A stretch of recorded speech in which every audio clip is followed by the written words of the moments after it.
Good afternoon, Sanjay. Good afternoon, gentlemen. Good to see you. Yeah, good to see you too. How are you doing? Great. Awesome. Thank you for joining us again at this Unplugged interview. Great to be here. Let's begin our discussion by first listening to your role and your past work in VMware. Yeah, I'm currently Chief Operating Officer of VMware, and in that role, I run all of sales, marketing, consulting, communications, support. And prior to that, I ran one of the product divisions of VMware. I've spent most of my life either as an engineer or running sales teams of various different parts of enterprise software companies prior to VMware at SAP, and then, at a variety of other companies in the technology industry. What does your typical day look like, and what is on your calendar for the rest of today? It's almost the end of today, so I'll start with the positive part. I have three kids, a 10-year-old girl and twin 7-year-old boys, and my twins had a birthday last week, and they've got a bunch of their friends coming for a little birthday party tonight. So we're gonna do that tonight, and then tomorrow we're all going on a 1-week vacation because the kids have a week off, and we're gonna go to Hawaii. So that's the good part of what I'm doing after the end of today, which I'm looking forward to. Typically, it depends on kind of the nature of the day. Fridays are a little bit slower in terms of customer meetings. So I'll often meet partners, I'll meet people, and we're trying to recruit. But that day might start sometimes, as early as 7. Maybe today it started at 7. We had a board meeting earlier today, but typically, 8, 8:30, and then, run through the course of the day. And it's a mixture of both meeting internal people, meeting customers and partners, and then sometimes getting some work done. What kind of recreational events happen at VMware? And do the Recreational executives events also at do? VMware. Well, listen, we tend to want to try as best as we can to try and, interact with people, in informal settings, whether it's lunch or going out for a coffee on campus, and then of course, inside our engineering rooms, we have ping pong tables, we've got foosball tables, we've got games, so people can relax a little bit doing that, or we've got little corners where they can have, but and then, typically at the end of the day, we've got a really good gym. Some folks like to play basketball or hang out, work out together. So we let it really kind of free form. And then, of course, depending on kind of age and stage, you're either in the stage of life where you're single and you don't have kids, in which case you're doing stuff with friends, or you're married and you have kids, and then your life revolves around your family or your family friends. Cool. What are the 3 big changes you've witnessed since you've joined VMware? I think we have some strong ties to Stanford. In fact, the project was started by Diane Green and Mendel, who are Mendel was a professor at Stanford. So we have deep ties. We actually are sitting on extended property that's owned by Stanford. We lease it from them, so we have strong ties, and we hire a lot of students out of Stanford. So lots and lots of ties to the Stanford campus. And when we think about our future, a good part of what we do is create the software-defined data center so that people can do things in the data center through software rather than hardware. And the data centers, as you know, are the foundational aspects of what people put all their data in, either in their cloud computing areas or on premise. That's one part to our business. And a second part to our business is we also manage and secure many of these devices, phones or laptops and desktops in our end user computing business. So, and we've been very fortunate to be one of the fastest growing companies in software history. We're now the 4th largest software company, $7 billion in revenue, and have become one of the icons of innovation in the Silicon Valley. Yeah, since it's so big and successful, I'm not sure if we can even call it a startup, but it was like that epitome of a successful startup, right? When it started, it was a startup, very, very successful. And we try to keep that entrepreneurial, kind of roots to it in everything we still do. So following up on that idea of VMware having the theme of growth, What kind of growth opportunities did you personally find in VMware? I mean, listen, I've been an entrepreneur most of my life. I've been at smaller companies, bigger companies, and what I've sought to do, wherever it might be that I'm placed, is to be a change agent. So you keep yourself challenged by asking yourself, how can you do things that are innovative, that's new, and challenge the status quo? Because it's very easy for big companies to become ossified, to become, boring, and you stop having that innovation gene. So I've been very fortunate in almost all the efforts I've done inside bigger companies. Last two or three companies have been Symantec, SAP, and VMware, to build entrepreneurial efforts where I built businesses either from zero and taken them to be multi-billion, or from very small and grown them with a combination of organic investments and in some cases acquisitions. And acquisitions are also good for us because we can buy startup companies that don't have as much scale as yet, but they've got incredible technology, incredible people, and then we can provide them a tremendous amount of scale from what the power of what VMware can bring to upselling it to many joint customers. A student who is graduating from Stanford and joining VMware might begin at like an engineer level or product manager level, and they might aspire to rise through the ranks and hopefully one day become a C-level person like you are. What kind of resources could a new grad expect to find at VMware? I think, if I look Mentoring, back at coaching. my own journey, I mean, I had that experience when I was 22. My undergrad degree was at Dartmouth. I did a master's. At the time, it was called operations research. It's now management science and engineering, I think. I did my master's at Stanford, and then I did an MBA also at Harvard. But at every stage of my coming out of college and going into the workforce, my kind of lesson was I wanted to really learn from others, somebody else in the organization who I could go every now and then and ask questions like, either questions related to my work or questions related to career that I could learn from. And I found some of it was explicit questions I could get answered that I had in my mind, or just watching and reading and learning a lot about what other people within the company or people I'd respect did, and key. So I think one of the things that every one of you folks who are graduating from college, I'd encourage you to get a mentor. Number one, get a mentor who can advise you. You're not going to be getting mentorship every day, but maybe once a quarter, certainly a couple of times a year, can guide you around some of the key questions you might have about how you're doing and where you can go, both in your group and perhaps somebody in the grander company.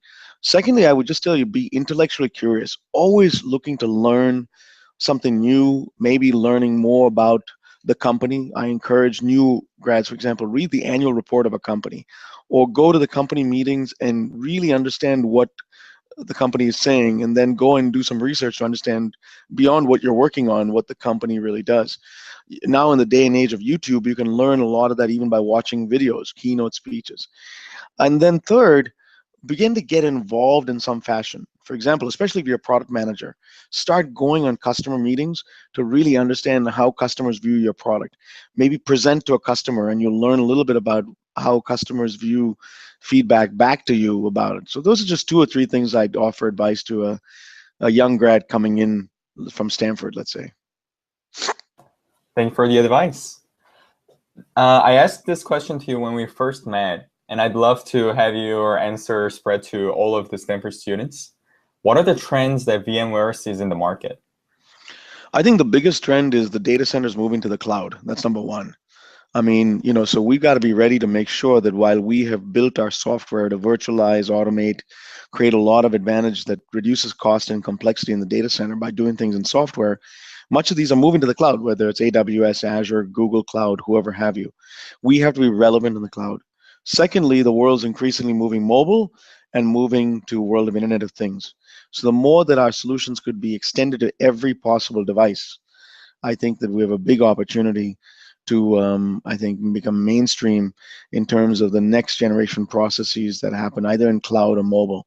And then there's a third. So Sanjay, I asked you this question when we first met, but I'd like to share this info with the rest of Stanford family. Sure. What are the trends you see in the market? I think for us, there's three trends. One is the data center moving to the cloud. So cloud is number one, public cloud especially. Second, devices moving from desktop to mobile devices like phone or Internet of Things. And the third is security, and how security is going to overarch the data center, how it's going to overarch everything we do in mobile devices, and how it's going to overarch kind of how we think about risk. I think all of these are advantages for us that we can take advantage of at VMware, and we have to think from the standpoint of how a customer views those trends and work backwards to understand how exactly we could solve for those things. Going off of that question, how should a student prepare for this coming change and become a stronger job candidate?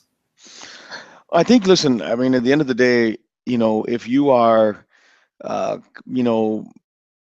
coming out of a computer science, engineering, some kind of engineering type of thing, you either typically may look at a consumer type company or a business B2B enterprise company. I can give you some advice, but I'm not an expert in the consumer world. But the enterprise businesses and B2B is huge, big opportunity.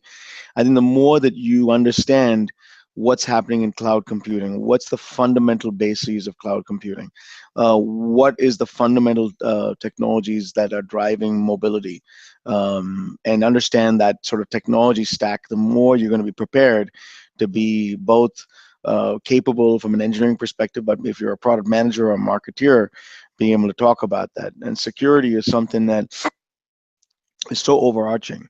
But I think if you're especially an undergrad, I would encourage you to take classes in operating systems and networks, in databases and just basic algorithms. Those fundamentals are really important to build on. And if you're a graduate student, the more that you can go deeper in some of those areas, database, networks, operating systems. I mean, of all my computer science classes, probably the one that I don't know if I got a lot of value out of it would have been programming languages. I didn't really, learning new programming languages, but I wish I'd taken more classes in database, more classes in network, engineering. But, in general, those are concepts that, that you constantly have to stand up, because the world is changing, both in the notion of how open source technology is changing some of these things, as also how public cloud computing vendors are changing these every quarter almost. Yeah, as a note to Stanford students, Professor Amanda Rosenblum is still teaching web programming, so Nice. Highly recommending. Good. He has strong ties to our history. On our website, you'll see us acknowledging him as one of the founders of VMware. A great professor. As for your own personal journey, what did you do at Stanford as a student that helped you be in the position you are now? How did you research or prepare yourself for the industry and, prepare your own future? I mean, I'd say my journey at Stanford was a little bit different, but I'll kind of answer your question too. When my undergrad was at Dartmouth, and then when I graduated from Dartmouth, I came to the Silicon Valley in 1991 to work at Apple. And one of the things I was so excited about Apple, and I remember these were the wilderness years of Steve Jobs. So Steve wasn't there at the time of the company. He'd been fired and gone to Next, and then later on in 97, 98, he came back to Apple. And then, of course, the rest is history, because he came up with the iPhone and iTunes and everything else. But one of the things that was exciting for me about Apple was that they encouraged students to pursue master's degrees and continued education, and they paid for it. So I was very eager to continue a master's program in some form of engineering. And to me, it was all about learning more about optimization, about analytics. And that's why I registered in the operations research department. I really thought it was the best combination of, I would describe it as analytics and computer science and engineering brought into one, statistics, probability. So I would say that a good part of my early thinking on analytics was shaped by some of the operations research. And Stanford's had a fantastic, Lieberman and Danzig. There's some really famous professors in the entire world of operations research that are big celebrity names who were at Stanford. Two of them I took classes from. And then later on, 4 years later, I went to Harvard Business School to do my MBA. So I would just say, listen, the most important thing, whether you're an engineer or you're a business school student, or take classes that are relevant to the areas that you are deeply interested in. I think any of the things in engineering today, in any of the departments, have some relevance to an industry. And you're probably going to find those industry speakers come to your department to speak. So I come to recruit from Stanford. I'm doing this, Google Hangout session with you because I'm really interested in helping the Stanford student community. I'm a Stanford graduate alumni myself. The more you could kind of attend these and get to understand how, current industry people are doing, you're going to be ready as you come out of the curriculum and the program and get ready for work. Awesome. Now, as our interview only has one question left, I'd like to give you an opportunity to highlight the best parts of VMware. How would you describe the culture of VMware? It's a great question. It's probably the most important question. I'm glad you asked that. I mean, listen, at the end of the day, see, the Silicon Valley is filled with a lot of smart people, a lot of hardworking people. But, unfortunately, many people, when they become successful, they actually get more arrogant. Sometimes they're jerks. And one of the things I like about VMware is that we are a very collaborative culture that wins as a team. It's like the Warriors. I mean, we have individuals who are strong, but we really celebrate winning as a team. And the one thing you learn, it's a good lesson to learn in college, is you may have the best individual player, but if any sports team, an individual on its own can never win. Because in basketball, let's say, if you're an incredible shooting guard or a individual player, you can get double teamed or triple teamed very easily, and it's very easy to kind of clamp down a single player. You win as a team. Now, it doesn't mean that as a team you don't have individual stars that stand out. So I would say one of the things that we excel in is we are one of the most collaborative cultures. We're rated by Fortune magazine one of the best places to work because we really take care of our employees. We've got a beautiful campus. Of course, it's sits on Stanford property, so that helps. It'll really feel, for many of you who are Stanford students, an extension of the Stanford campus.